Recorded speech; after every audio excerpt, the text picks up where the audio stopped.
If you're playing Arc Raiders as a beginner, do these things first. The first thing I'd work on is getting Scrappy upgraded. Scrappy brings you bits and pieces after every raid. At first this might not seem valuable, but further down the line it can become very valuable. For example, the seeds that he collects can be used to purchase all kinds of items from one of the traders, which comes in handy further into your journey with Arc Raiders.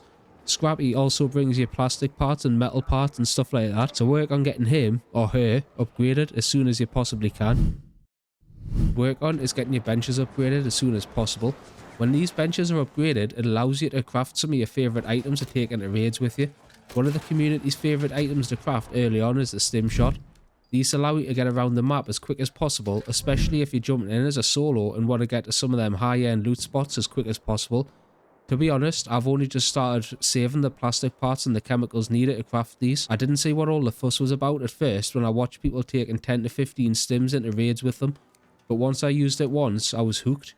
I could get around the map as quick as I could and hoover up all that juicy loot before all the other raiders. Although stims can be crafted at a level 1 medical bench, some of the other main items that you need like shields and bandages require a level 2. So always work on bench upgrades as soon as possible to get the full benefit from them. Start your quest as soon as you start the game. I can't stress enough how much gear and blueprints you get early on for doing these quests. The more confident you get in game means you need bigger weapons. I found out this later on in my time with Arc Raiders.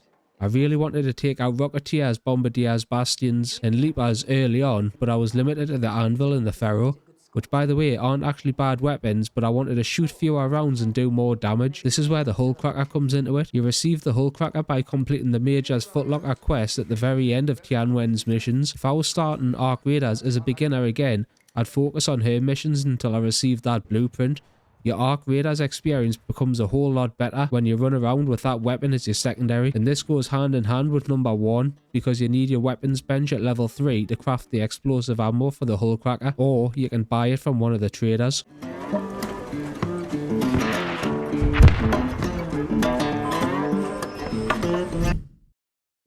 The next thing is stash management. Half the stuff you find in game you don't actually need to hold on to in the stash. If you have a look online you can find videos and articles of what you need to upgrade the workbenches. Focus on keeping those items, because some of the blue items that you need to upgrade the benches might require you to search for hours until you find them. If you find them early on, then hold on to them. A lot of the weapons you find in raids really aren't worth holding on to either. What you should do is extract with them, then either sell them or recycle them for the parts that you will use. I was stashing all the weapons I found in raids in case I didn't have any to use in other games. This is where free loadouts come in, or you can do what I do and jump into raids with nothing and find everything you need in the game. Focus on hoarding a few stacks of decent items like chemicals and plastic parts used to craft the stims, or keep the light, medium and heavy gun parts to craft weapons further into your game time. Also, keep plenty of ammo early on until you have enough in-game currency to just purchase it all from the traders, and also keep items like wolf packs and deadline grenades. Most other stuff can just be sold or recycled.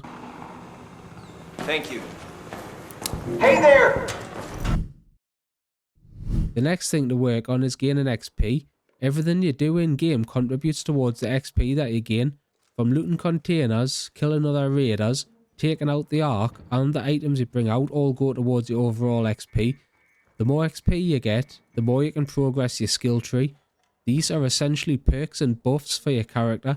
To be fair though, a lot of them aren't really worth unlocking, but there is some really good ones that allow you to roll and slide further, open containers faster, and some that allow you to unlock extra certain containers in the raids. This is one of the community's favourites and it's called the security breach. As far as I know, these containers are just being buffed. In the last few times I've opened them, I've gotten some decent gear along with wolfpack grenades. So if this is something you're interested in, then focus a lot of your skill points on this track. You can get 1 skill point per level, giving you 75 skill points in total to shape your character in whichever way you like. I'll put a photo of my skill tree on the screen, so if you want to copy it then feel free to do so. The last one is don't go into raids all guns blazing. Arc Raiders has a matchmaking system in-game that essentially changes how the game plays. If you jump in with the sole purpose of taking out other raiders, then you're going to be put in raids with other raiders who just want a player versus player.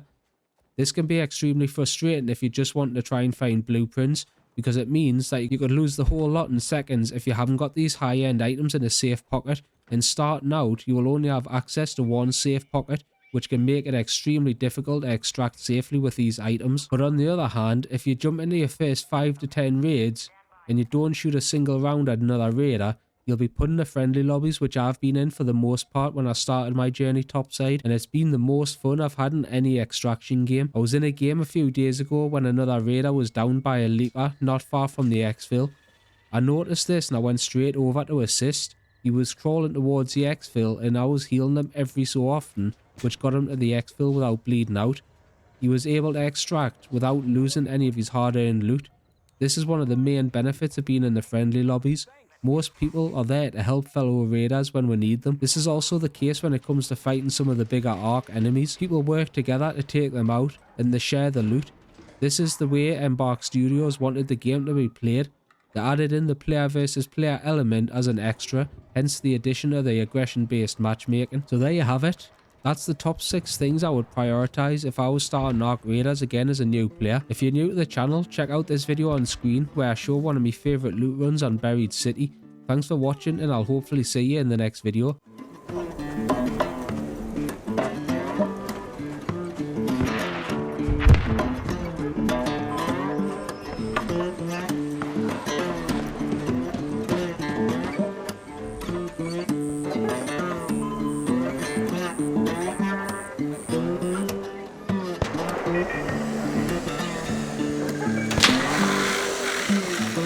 Thank you.